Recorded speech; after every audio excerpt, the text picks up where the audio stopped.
Senator, thank you for being here. It's bombshell after bombshell. It's hard to really keep up, but the landscape has really been laid, and it's become quite clear that this directive came directly from Barack Obama in the White House to kneecap his political opponent and to effectively engage in some level of insurrection. Am I allowed to say that? On January 6th of 2017.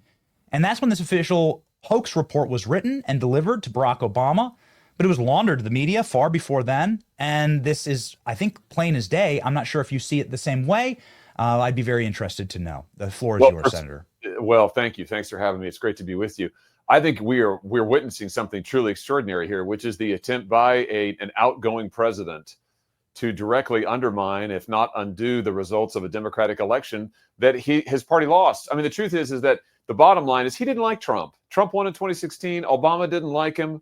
Brennan didn't like him. Hillary hated him, of course. And so they tried to do everything they could to undermine him, if not destroy him, including using the power of the CIA, the FBI. Let's not forget, months before these intelligence memos and these laundered reports were written and then released, months before that, the FBI had gone to a secret court, the FISA court, and tried to get wiretaps on the Trump campaign based on that fake Steele dossier that Hillary Clinton's campaign wrote.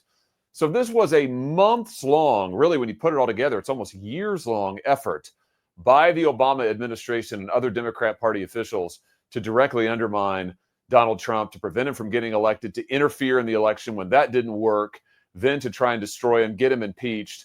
I don't think we've ever seen anything like this in American history. I don't know of another incident like this in American history. You want to talk about something that is a threat to our democracy? These Democrats, used to talk about threat to democracy. Get a mirror, guys. I mean, there's no one who has undermined our Republican form of government more than these people and what they've tried to do. Senator, you've been so big on accountability in the Senate. There's a lot of Republicans who yap and talk and dangle a shiny fishing lure in front of us, and there's really no bait on it. And so my question to you is this. Obviously, now that this has been laid plain for the American people, the commenters in this audience want to know what happens next. What does accountability truly look like? Well, first of all, these people ought to be prosecuted for perjury at the very least. I mean, let's not forget, Brennan was trotted up to Congress multiple times, said under oath, oh, yeah, the evidence was very clear. James Comey. These are folks who have testified now. They've taken an oath and they've testified in public that they didn't do anything wrong, that they were merely reporting the evidence, that this data was solid. These are, of course, all the same people who then went on to lie about the Hunter Biden laptop in 2020. Same playbook, same thing. Just outright lie to the American people, get the media to do your bidding. Of course, in 2020, they used censorship as well by all of the tech companies and the media companies. But people need to be accountable here. People need to go to jail for this. I mean, if you can just undermine our elections, if in America now, you can just say, I didn't like the outcome of that election. I think maybe I'm just going to go and try to get it overturned. I think maybe I'm going to go get the FBI and the CIA to go investigate the incoming president, get him wiretapped, get his associates wiretapped, get them impeached multiple times. I mean, what separates us then from some third world country? What becomes of our Constitution? It'll be in shreds. Now, there's got to be real accountability here. Real accountability means there needs to be prosecutions. From a position here on the Judiciary Committee, you're obviously in a position of great strength here, and I know you've done some major breaking news on Merrick Garland. I want to get to that, but do you expect there to be a full Senate investigation here? Do you expect there to be perhaps you calling back in Comey? We have the tape. It's too long to play the number of lies that Comey, Brennan, and Clapper have told before committees like yours. We have like 9 minutes of lies, Senator. And so will you be calling them back in? Perhaps will you be calling Barack Obama in to testify as to what he knew? I would love to have Senate hearings. I think the more that we can expose this and bring it out into the light, transparency is fantastic. But Benny, I want to go back to something that you said just a second ago. At the end of all of that process, there needs to be action. Yes. And there's a huge value in getting the lies exposed. There's a huge value in getting these people exposed for what they did so that it never happens again. But there needs to be, on the back end of that, there needs to be some action. And right now, we have the Department of Justice. Right now, we have the U.S. attorneys, because thank goodness Donald Trump was reelected, and he is now putting in rule of law prosecutors back where they belong. We need the rule of law here. I'm sick and tired, and I think every American who believes in the Constitution is sick and tired of these two tiers of justice. That is what we have had for years. We talk about it in regard to the 2020 election in regard to what they did to Trump at Mar-a-Lago, the raid, all of that stuff, the bogus prosecutions. But you and I both know it goes way back farther than that. We're seeing it now with this evidence. It's way earlier than that. We're talking about years now of treading our Constitution, 2 tiers of justice. We've got to put an end to that. Senator, what's your take on presidential immunity? Because I'm seeing the same people that gave Donald Trump a mugshot and a lot of court hearings and potentially 400 years in jail. I'm seeing those same people say that Obama has presidential immunity and that you can't do this to a former president. Oh, all of those people, I thought none of those people believed in presidential immunity, Benny. Gosh, I seem to remember every one of these leftist commentators crying on television and haranguing the Supreme Court for saying that presidents have immunity for official acts. So I can't believe they would now turn around and say, oh, well, that is no president has this, but Barack Obama has it. I mean, what's sauce for the goose is sauce for the gander, right? It can't be one rule for Trump and one rule for Obama. So I don't think any of these people are in a position to complain about wanting to get accountability. And listen, the CIA director, James Comey, the CIA director was Brennan, of course, James Comey at the FBI, they don't have presidential immunity. They weren't elected president. You don't have immunity for illegalities. By the way, what is so unbelievable about this evidence is these people knew at the time they were manufacturing it that it was fake. They knew the Steele dossier came from Clinton's campaign. We have it on the record. Obama was briefed on it July 28th of 2016. He was briefed on the fact that Hillary Clinton's campaign was trying to manufacture a connection to Russia. They knew it was fake, and they did it anyway. They allowed the FBI to go to a secret court and get wiretaps on information they knew was fake. That is unbelievable. There's no immunity for that.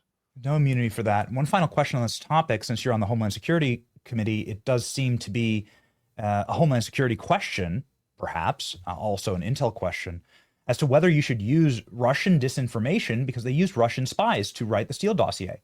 And they wrote fake things about Trump based on Russian spies. And that is taking a foreign enemy's adversarial information to try and rig our election. It seems treasonous to me. It seems like, at the very least, seditious conspiracy. That's what Stephen Miller called it from the White House. Tulsi Gabbard has chosen treason to frame this. How would you frame it, Senator?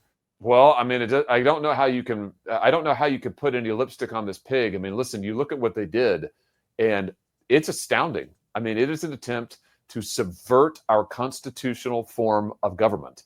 And I just go back to the fact I've never seen anything like this in American history.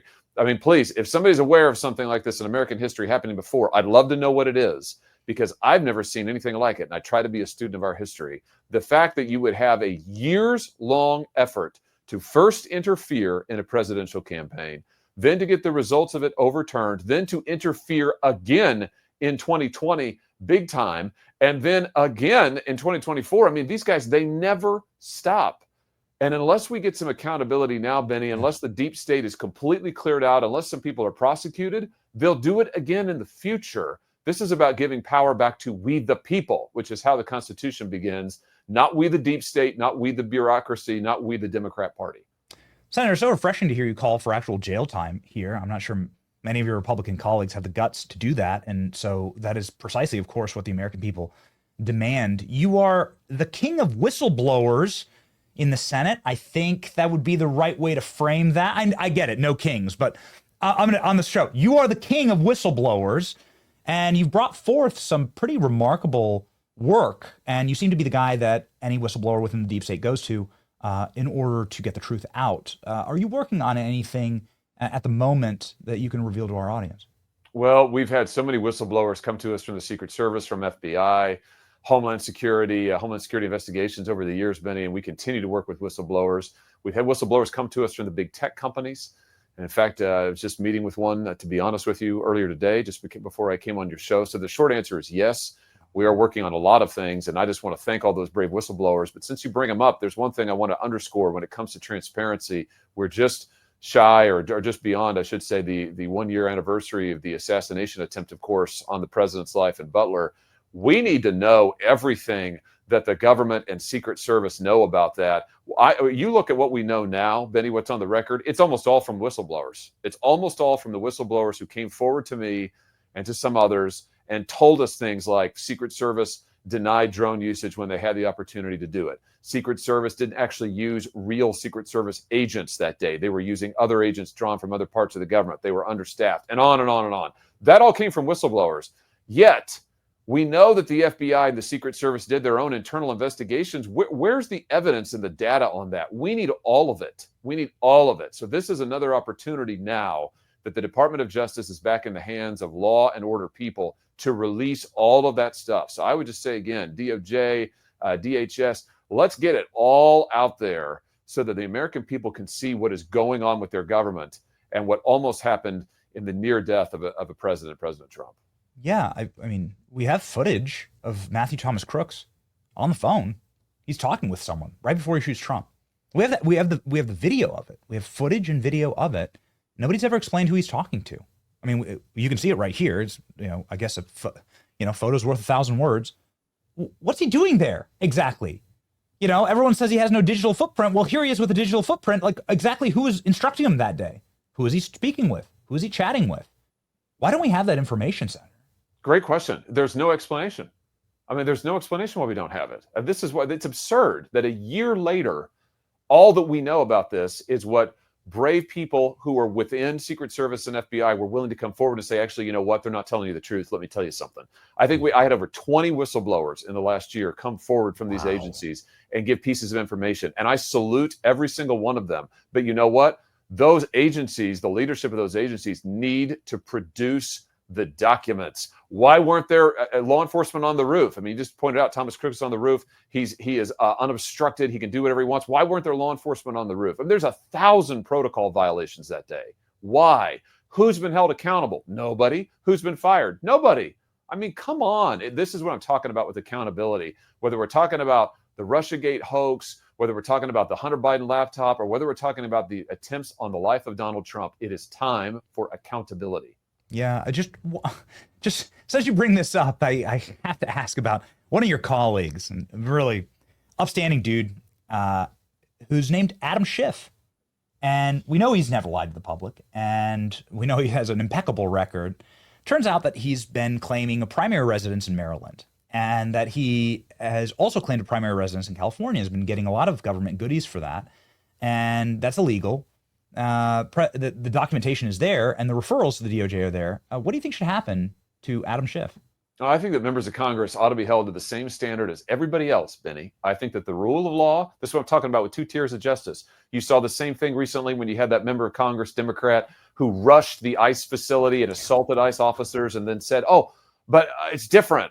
I'm a member of Congress. No, it's not different. If you assault cops, if you break the law, you should be prosecuted. It's not one rule for everybody else and then a different rule for liberals in Congress. So my view is the same rule for everybody. And while we're on this subject of congressional ethics, I just can't help throwing in, Benny, because I'm about to force a vote on it in the United States Congress. We need to ban stock trading by members of Congress too.